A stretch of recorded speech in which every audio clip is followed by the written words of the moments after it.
Hello बच्चों, स्वागत है आप सभी लोगों का हमारे यूट्यूब चैनल साइंस पेपर। तो आज अपने लोग शुरू करने जा रहे हैं क्लास 9th साइंस का फर्स्ट चैप्टर, जो कि है हमारे आसपास के पदार्थ।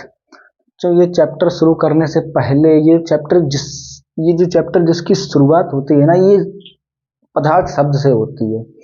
तो आज अपने लोग इस चैप्टर में देखेंगे पदार्थ के बारे में। पदार्थ क्या होता है, पदार्थ किन किन से मिलकर बना होता है, पदार्थ की भौतिक प्रकृति। तो आज अपने लोग जो चर्चा करेंगे वो हमारा जो विषय होगा वो होगा पदार्थ, क्योंकि ये जो चैप्टर की शुरुआत ही है वो किससे हुई है, पदार्थ से। तो आज अपने लोग देखेंगे पदार्थ क्या। तो बच्चों, पदार्थ क्या होता है, इस चीज को आप ऐसे समझिए कि आप लोग अपने चारों तरफ जो भी चीजें देखते हैं ज्यादातर वो सभी चीजें पदार्थ हैं। जैसे कि आप जो खाना खाते हो, जो भोजन आप खाते हो, और जिस हवा में आप सांस लेते हो, जल की एक बूंद और रेत का एक कण, जल की एक बूंद और रेत का एक कण, ये सब क्या है, ये सब पदार्थ हैं। ये व्हाइट बोर्ड जिस पर मैं लिख रहा हूँ या लिखूंगा, ये व्हाइट बोर्ड, ये मार्कर जिससे लिखूंगा मैं, और ये मोबाइल जिससे वीडियो शूट हो रहा है, ये सभी चीजें क्या है ना, ये पदार्थ हैं। जो आप अपनी तरफ जो भी ज्यादातर चीजें देखते हो वो सभी चीजें पदार्थ हैं। तो अब क्या है ना, अब ऐसे तो मैंने आपसे बोल दिया कि पदार्थ क्या होता है, कि ये जो ज्यादातर चीजें आप लोग अपने सामने देखते हो वो सभी चीजें क्या हैं, पदार्थ हैं। पर पदार्थ की क्या कोई परिभाषा होती है, किस बेस पे हम कहते हैं कि ये पदार्थ है। ज्यादातर चीजें अपने लोग देखते हैं, मैंने बोला ये व्हाइट बोर्ड क्या है, ये भी पदार्थ है। ये मार्कर क्या है, ये भी पदार्थ है। मैं भी एक पदार्थ हूँ, आप भी एक पदार्थ हो। जिस मोबाइल से ये वीडियो शूट हो रहा है ये भी एक पदार्थ है। पर क्या कोई इसका कोई आधार है, कोई तो बेस होगा जिसके आधार पर हम ये बोल रहे हैं कि ये पदार्थ है। तो आइए मैं अभी पदार्थ की जो है मैं डेफिनेशन लिखने जा रहा हूँ, उससे आपको पता चलेगा कि क्या किस आधार पे हम कह रहे हैं कि ये सब चीजें पदार्थ हैं। तो पदार्थ जिसका दूसरा नाम ही है द्रव्य, पदार्थ को इंग्लिश में मैटर कहते हैं और जिसका दूसरा नाम द्रव्य है। तो मैं डेफिनेशन में पदार्थ की परिभाषा लिख रहा हूँ जिसमें ही पता चलेगा। हर वह वस्तु जिसका कुछ द्रव्यमान हो तथा जो कुछ स्थान घेरती हो पदार्थ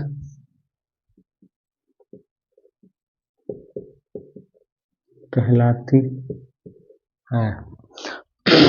तो पदार्थ की डेफिनेशन क्या है कि हर वह वस्तु जिसका कुछ द्रव्यमान हो तथा जो कुछ स्थान घेरती हो क्या पदार्थ कहलाती है। तो पदार्थ की डेफिनेशन क्या है कि हर वह चीज, हर वह वस्तु जिसका कुछ द्रव्यमान हो तथा जो कुछ स्थान घेरती हो क्या कहलाएगी, पदार्थ कहलाएगी। जैसे कि ये व्हाइट बोर्ड है, इसका कुछ द्रव्यमान है, होगा।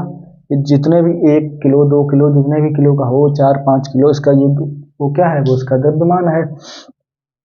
और ये कुछ स्थान घेरता है, ये भी इस दीवार पे लगा है, ये कुछ स्थान घेर रहा है, कितना अपने साइज के अकॉर्डिंग ये स्थान घेर रहा है। तो ये क्या है, पदार्थ है। जैसे कि ये मार्कर है, इसका भी कुछ द्रव्यमान होगा, जो भी हो 10 ग्राम 20-50 ग्राम, और ये भी कुछ स्थान घेरेगा। इसी अभी मैं यहाँ पर रख दूं, ये मेरे हाथ पे है तो ये मेरे हाथ पे कुछ जगह घेर रहा है, तो ये भी एक क्या है, पदार्थ। मतलब कोई भी चीज जिसके पास द्रव्यमान हो और जो कुछ स्थान घेरती है वो क्या है, पदार्थ है। ये मोबाइल जैसे वीडियो शूट हो रहा है, ये उस स्टैंड पर लगा है तो ये भी कुछ स्थान घेर रहा है, पर ये भी क्या है, पदार्थ है, और उसका भी कुछ द्रव्यमान है। कोई भी चीज जिसके पास क्या हो, द्रव्यमान हो। और द्रव्यमान क्या होता है, द्रव्यमान होता है पदार्थ की मात्रा, पदार्थ की मात्रा। पदार्थ की मात्रा मतलब अब पदार्थ की मात्रा को आप लोग ऐसे समझिए जैसे कि आप लोग गए किराने स्टोर, किराने की दुकान पे, आपने कहा कि हमें 2 किलो चीनी दे दो। तो जो वो वहां पे आपने 2 किलो बोला है ना, 2 किलो, ये क्या है? यही है पदार्थ की मात्रा, यही है पदार्थ की मात्रा। जैसे ये व्हाइट बोर्ड, ये जो भी 3-4 किलो का होगा तो वो क्या है? वो इसकी पदार्थ की मात्रा है। और घेरे हुए स्थान को क्या कहते हैं? कोई भी वस्तु जो भी स्थान घेरती है उसे बोलते हैं आयतन। आयतन। जो भी वस्तु, कोई भी वस्तु जो स्थान घेरती है उसे बोलते हैं आयतन। और द्रव्यमान क्या होते हैं? पदार्थ की मात्रा। तो आप लोग पदार्थ की परिभाषा को इस प्रकार भी समझ सकते हैं कि हर वह वस्तु जिसके पास कुछ द्रव्यमान हो तथा जो कुछ द्रव्यमान तथा आयतन हो, हर वह वस्तु जिसका कुछ द्रव्यमान तथा आयतन हो क्या कहलाती है? पदार्थ कहलाती है। तो अब अपने लोग देखेंगे पदार्थ की भौतिक प्रकृति। भौतिक प्रकृति मतलब कि पदार्थ कैसा दिखता है, पदार्थ किन किन चीजों से मिलकर बना है। अब अपने लोग देखेंगे पदार्थ की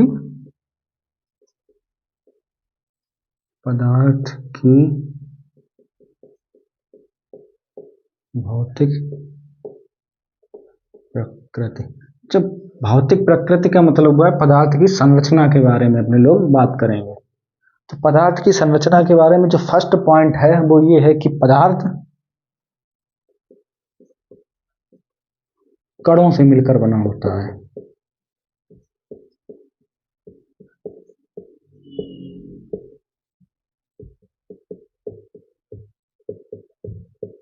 पदार्थ कणों से मिलकर बना होता है। तो इस चीज को लेकर क्या है ना कि बच्चों पहले दो विचारधाराएं दी गई थी पदार्थ किन चीजों से मिलकर बना होता है, कणों से मिलकर बना होता है या पदार्थ कंटिन्यूअस सतत होता है। दो विचारधाराएं दी गई थी। पहली विचारधारा ये थी कि पदार्थ जो होता है वो लकड़ी के टुकड़े की तरह सतत होता है, पदार्थ लकड़ी के टुकड़े की तरह सतत होता है। और दूसरी जो विचारधारा थी कि वो ये थी कि पदार्थ कणों से मिलकर बना होता है। अब जैसे कि इस चीज को आप ऐसे समझिए, जैसे कि जब आप रेत को देखते हैं दूर से, तो दूर से हमें रेत दिखाई पड़ती है स्मूथ, बिल्कुल सतत, मतलब ऐसी कंटिन्यूअस हमें रेत दिखाई पड़ती है। हमें दूर से नहीं लगता है कि रेत छोटे छोटे कणों से मिलकर बना होता है, इन्हें रेत के कण कहते हैं। पर जब हम पास जाके हाथ में लेते हैं तो हमें पता लगता है कि रेत छोटे छोटे दानेदार कणों से मिलकर बनी होती है। उसी तरह से पदार्थ दूर से, जैसे ये व्हाइट बोर्ड है, ये हमें दूर से देखने पे तो ये लग रहा है, दूर से क्या पास से भी मुझे ये लग रहा है कि ये क्या है, ये बिल्कुल सतत है, कंटिन्यूअस है। पर जब इसे माइक्रोस्कोप में देखा गया तो हमने पाया कि पदार्थ छोटे छोटे कणों से मिलकर बना होता है। पदार्थ किससे मिलकर बना था? पदार्थ छोटे छोटे कणों से मिलकर। इसी जब माइक्रोस्कोप में देखेंगे तो ये हमें ऐसे दिखाई पड़ेगा, पदार्थ बहुत छोटे छोटे कणों से मिलकर बना होता है। ये कण इतने छोटे होते हैं कि मेरे तक नहीं कर सकते कितने छोटे होते हैं। ऐसे ये मार्कर है, अभी ये मार्कर हमें लग रहा है कि ये कंटिन्यूअस है, स्मूथ है, पर नहीं, जब हम इसे माइक्रोस्कोप में देखेंगे तो हमें पता चलेगा ये छोटे छोटे कणों से मिलकर बना होता है। तो जो फर्स्ट पॉइंट है पदार्थ की भौतिक प्रकृति में वो यही है कि पदार्थ किस चीजों से मिलकर बना होता है? पदार्थ कणों से मिलकर बना होता है। अब जो दूसरा पॉइंट है हमारा वो हम ये लेंगे कि पदार्थ कि ये कण कितने छोटे होते हैं।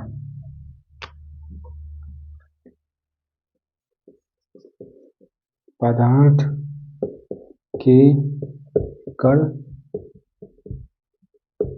बहुत छोटे होते हैं। तो पदार्थ के कण कितने छोटे होते हैं, इस चीज को समझने के लिए आप क्या ना एक प्रैक्टिकल देखिएगा। आप लोग हमारी एनसीईआरटी में एक प्रैक्टिकल दिया गया है कि अपने लोग क्या करेंगे कि एनसीईआरटी में एक प्रैक्टिकल दिया गया है इस चीज को समझने के लिए कि आप एक गिलास लें, एक आप गिलास लें और इसमें 10 ml वाटर लें।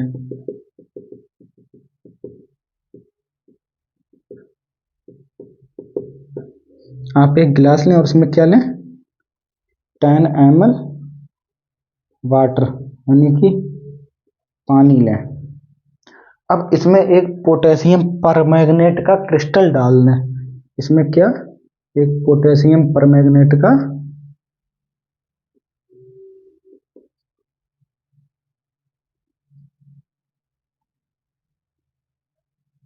इसमें आप एक पोटेशियम परमैंगनेट का क्रिस्टल डाल लें। तो जब हम इसमें एक पोटेशियम परमैंगनेट का क्रिस्टल डालेंगे तो इसका कलर क्या है, इसका कलर बैगनी रंग का हो जाएगा। ऐसे अब इसमें डाल दिया, इसका पूरे पानी का कलर क्या हो गया, बैगनी रंग का हो गया। अब क्या करें, अब आप एक दूसरा गिलास लें और उसमें 9 ml वाटर लें। कितना,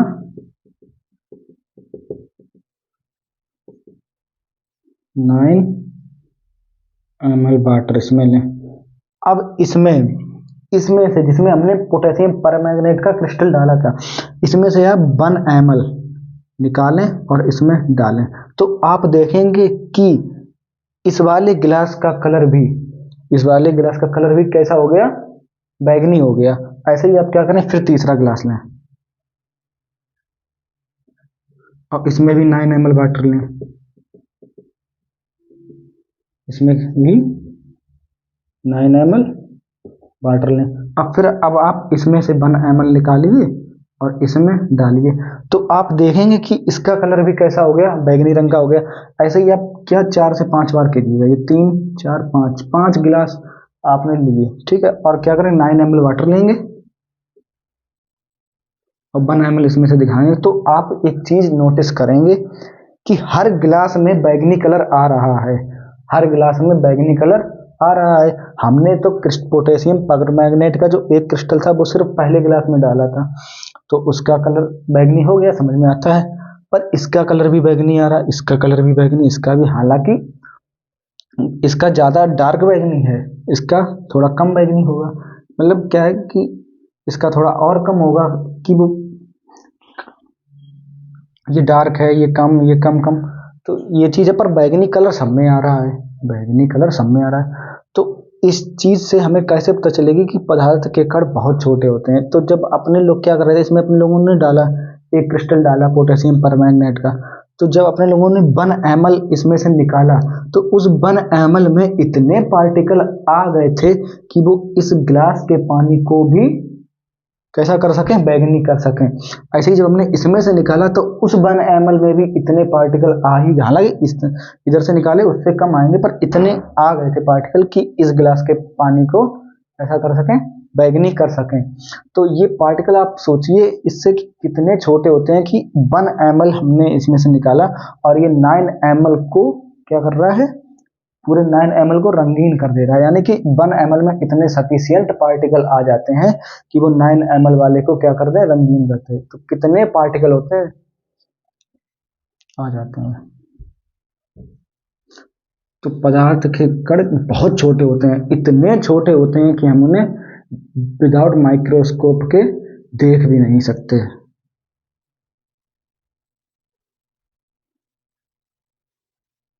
कितने कितने छोटे होते हैं, इतने छोटे होते हैं, हम उन्हें बिना माइक्रोस्कोप के देख ही नहीं सकते। आप इस चीज को ऐसे समझिए कि जो जल की, पानी की जो एक बूंद होती है, पानी की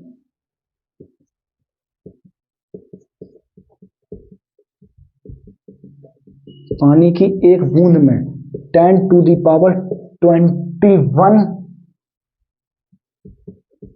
मॉलिक्यूल्स होते हैं, मॉलिक्यूल्स ऑफ वाटर। यानी कि पानी की एक बूंद में, जो पानी की जल की एक बूंद होती है, उसमें 10⁻21 मॉलिक्यूल्स पाए जाते हैं, किसके, पानी के। सोचिए पानी की एक बूंद खुद कितनी छोटी है और उसमें कितने मॉलिक्यूल्स, 10⁻21। 10⁻21 का क्या मतलब है, एक के पीछे कितने जीरो, 21 जीरो, एक के पीछे 21 जीरो लगा दीजिएगा। तो पानी की खुद सोचिए कितने छोटे होते हैं, कि जल की एक बूंद खुद कितनी छोटी है और उसमें कितने मॉलिक्यूल्स हैं, 10⁻21 मॉलिक्यूल्स हैं। तो यहाँ पर पता, अब क्या हुआ कि पदार्थ की भौतिक प्रकृति में 2 पॉइंट आते हैं जो अपने लोगों ने कवर कर लिए। क्या, कि पदार्थ कणों से मिलकर बना होता है और इन कणों को बोलते हैं हम परमाणु या अणु। बेसिकली परमाणु बोलते हैं, फिर परमाणु मिलके अणु बनाते हैं। पदार्थ छोटे छोटे कणों से मिलकर बना होता है, जिन्हें हम क्या बोलते हैं, परमाणु या अणु। और ये पदार्थ के कण कितने बहुत छोटे होते हैं, इतने छोटे होते हैं कि अपने लोग इमेजिन भी नहीं कर सकते। तो आज अपने लोगों ने क्या देखा, आज अपने लोगों ने देखा कि पदार्थ क्या होता है और पदार्थ की भौतिक प्रकृति। अब अपने लोग शुरू करेंगे पदार्थ के कणों के लक्षण। और अभी तक अपने लोगों ने क्या देखा, अभी तक अपने लोगों ने पदार्थ देखा और पदार्थ का भौतिक स्वरूप कि पदार्थ क्या होता है और पदार्थ का भौतिक स्वरूप मतलब कि पदार्थ किन किन से मिलकर बना होता है और पदार्थ जिनसे मिलकर बना होता है कि वो पदार्थ कणों से मिलकर बना होता है, वो कण कितने छोटे होते हैं। तो अब अपने लोग शुरू करेंगे पदार्थ के कणों के लक्षण। तो पदार्थ के कणों के लक्षण में जो एनसीईआरटी में जो है ना 3 पॉइंट दिए गए हैं, पदार्थ के कणों के लक्षण में एनसीईआरटी में 3 पॉइंट दिए गए हैं। उन्हीं 3 पॉइंट को अपने लोग उठाएंगे, जिसमें कि पहला पॉइंट है कि पदार्थ के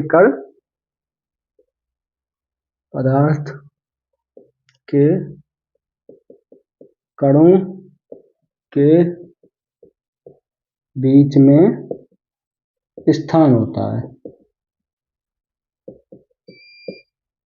स्थान होता है। इस पॉइंट को आप इस प्रकार समझिए कि जैसे कि ये व्हाइट बोर्ड है, तो ये तो क्या सॉलिड है व्हाइट बोर्ड, ये पदार्थ की कौन सी अवस्था में है, ठोस अवस्था में है। तो पदार्थ के कणों के बीच में स्थान होता है। इस चीज को इस प्रकार देखिए कि जैसे कि जब हम पदार्थ को माइक्रोस्कोप में देखेंगे तो हमें पदार्थ छोटे छोटे पार्टिकल्स के रूप में, कणों के रूप में दिखाई देगा। तो जब उन्हीं कणों के बीच में एक है ना, जैसे कि ये व्हाइट बोर्ड है, तो जब इस व्हाइट बोर्ड को देखेंगे अपने लोग माइक्रोस्कोप में, तो इसमें छोटे छोटे ऐसे ये पार्टिकल से मिलकर बना होगा। तो इसके बीच में ये जो दूरी होगी, इनके बीच में ये जो खाली स्थान होगा, इसी को बोलते हैं कि पदार्थ के बीच में क्या है, कणों के बीच में स्थान होता है। हालांकि अब ये व्हाइट बोर्ड क्या है, ये ठोस अवस्था है। तो ठोस अवस्था में जो स्थान होता है वो लगभग नगण्य होता है। नगण्य क्यों होता है ये अपने लोग आगे देखेंगे। तो पदार्थ के कणों के बीच में स्थान होता है। इस चीज को एक प्रकार एनसीईआरटी में एक एक्टिविटी दी गई है, उस तरीके से और देख सकते हैं अपने लोग। जैसे कि आप क्या कीजिए, आप एक गिलास लीजिए, क्या करिए, एक गिलास लीजिए और उसमें 50 ml वाटर लीजिए।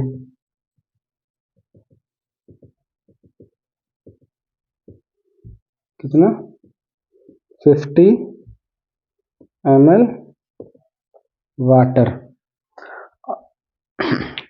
आपने क्या किया, एक गिलास लिया, गिलास में 50 ml वाटर लिया। अब क्या करेंगे, ये जो वाटर लेवल है, इसको, इस पानी के लेवल को मार्क कर लेंगे। यहाँ पे कोई अपना निशान लगा लेंगे इंक वगैरह से, घर पे करके देखिए। एनसीईआरटी में ये एक्टिविटी दी गई है कि पानी, जहाँ तक पानी का लेवल होगा, जिस सरफेस तक, वहाँ पे मार्क कर लेंगे। अब क्या कीजिए, अब इसमें 1 चम्मच चीनी डाल दीजिए।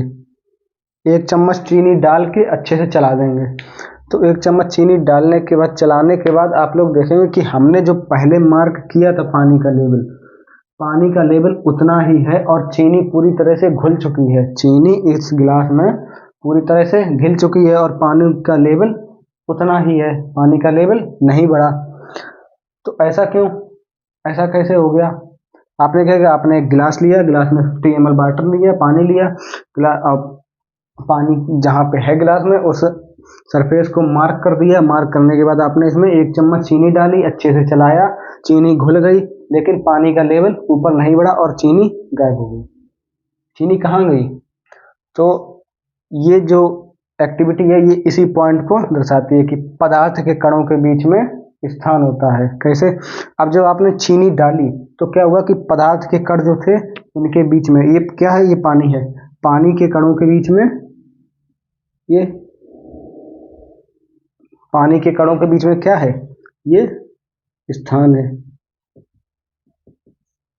अब जब आपने चीनी डाली और जब चीनी को चलाया, तो चीनी के जो कण थे वो पानी के कणों के बीच में, यहाँ पे पानी के कणों के बीच में आ गए। चीनी के जो कण थे वो पानी के कणों के बीच में आ गए और अपने आप को सेटल कर लिया।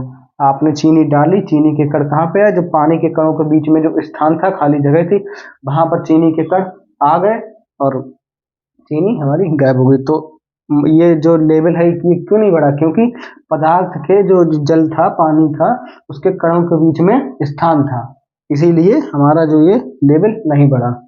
तो ये पॉइंट, ये एक्टिविटी हमें दर्शाती है कि पदार्थ के कणों के बीच में स्थान होता है।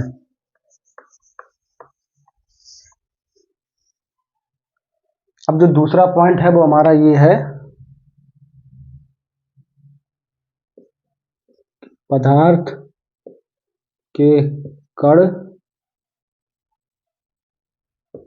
निरंतर गतिमान होते हैं।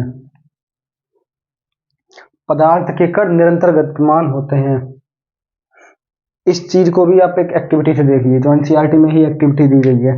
ये आपने क्या किया भाई, एक गिलास पानी लिया और पानी में वही हमारा वाटर है, जितना भी हो 50 ml 60 ml जो भी अपने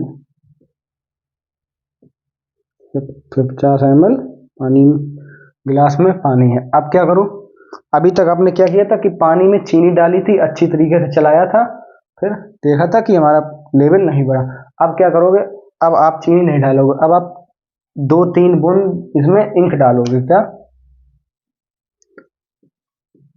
2 बूंद इंक डाली और ये पानी शांत अवस्था में जा सकता। तो आपने क्या किया, पानी रखा, गिलास में रखा, पानी बिल्कुल शांत हो गया, शांत अवस्था में मतलब पानी बिल्कुल भी हिलडुल नहीं रहा है। अब आपने क्या किया, 2-3 बूंद इंक डाली। अब फिर आप देखोगे 10 मिनट के बाद कि ये जो इंक है ये पूरे पानी में घिल चुकी है। ये पूरे पानी को, जैसा भी आपने इंक डाली होगी, लाल नीली, लाल डाली होगी तो पूरे पानी को लाल कर देगी, नीली डाली होगी तो पूरे पानी को नीली कर देगी। अब ऐसा कैसे हुआ, तो ऐसा इसलिए हुआ कि जब आपने पानी की ये जो इंक थी, इंक डाली पानी में, इंक को पानी में डाला, तो जो पानी के पार्टिकल्स थे उनके बीच में स्पेस तो होता ही है, और वो निरंतर इधर उधर गतिमान कर रहे थे,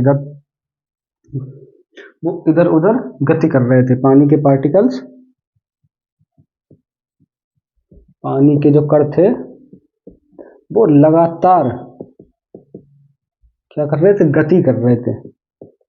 गति मतलब कोई पार्टिकल्स, अब जैसे जब अपने लोग माइक्रोस्कोप में देखेंगे तो क्या है, कोई ये पानी के पार्टिकल्स हैं, तो कोई पार्टिकल्स इधर जा रहा है, और ये रैंडम मोशन होती है, ये रैंडम गति होती है, कोई पार्टिकल्स इधर जा रहा, कोई इधर जा रहा।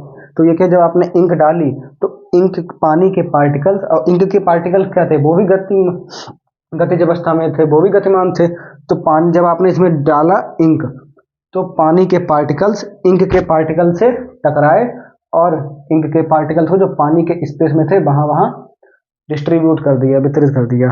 तो क्या हुआ कि जब आपने इंक डाली, पानी के पार्टिकल्स इंक के पार्टिकल से टकराए और इंक के पार्टिकल पूरे पानी में फैल गए। तो ये अपना दूसरा पॉइंट हो गया। अब अपना एक पॉइंट बचा है तीसरा।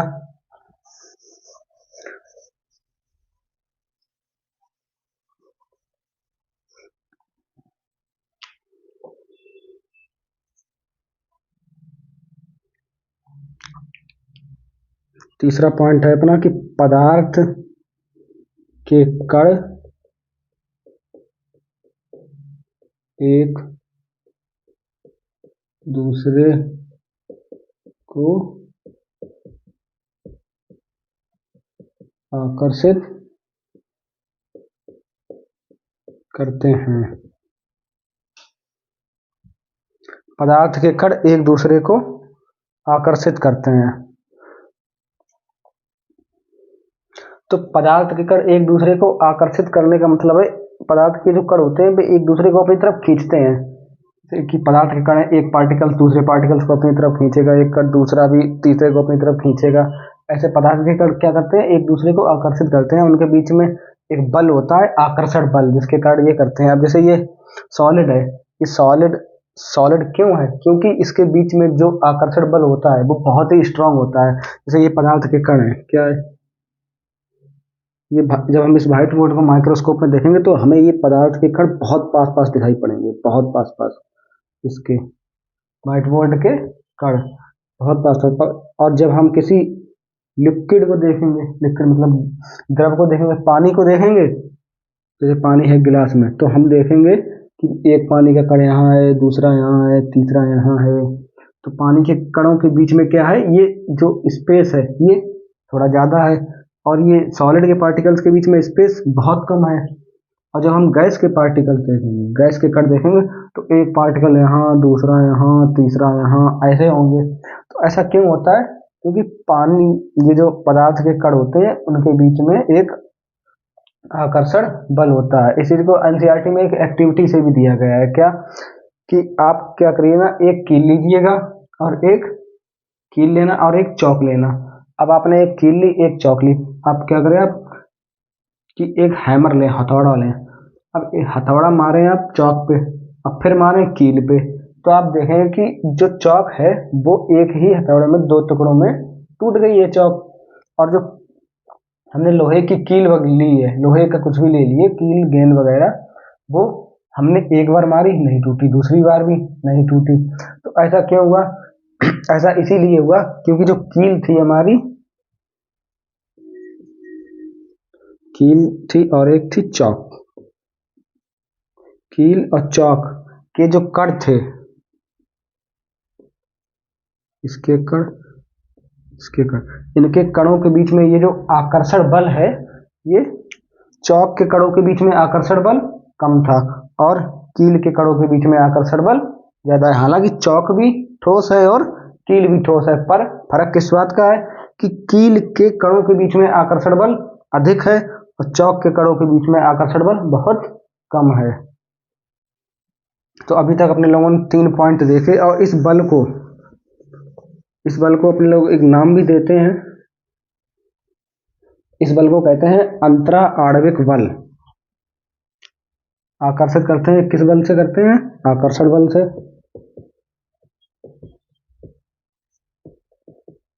और इस बल को क्या कहते हैं? इस बल को कहते हैं अंतरा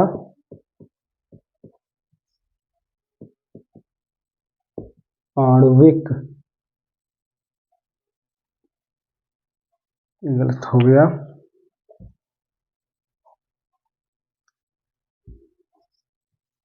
इस बल को अंतरा आणविक बल भी कहते हैं। और इसी तरह ये जो स्थान होता है फर्स्ट पॉइंट में कि पदार्थ के कणों के बीच में स्थान होता है, इस स्थान को क्या बोलते हैं? इस स्थान को बोलते हैं, ये जो पदार्थ के कणों के बीच में स्थान होता है इसे बोलते हैं अंतरा आणविक दूरी।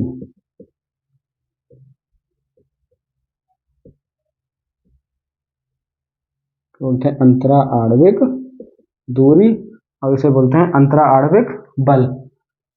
अब पदार्थ के कण क्या कहते हैं? 3 पॉइंट अभी तक अपने लोगों ने देखे हैं। पदार्थ के कणों के बीच में 3 ही पॉइंट दिए गए हैं एनसीईआरटी में। पहला पॉइंट कि पदार्थ के कणों के बीच में स्थान होता है जिसे क्या बोलते हैं? अंतरा आणविक दूरी। दूसरा है पदार्थ के कण निरंतर गतिमान होते हैं, जो भी अपने लोगों ने एक्टिविटी देखी।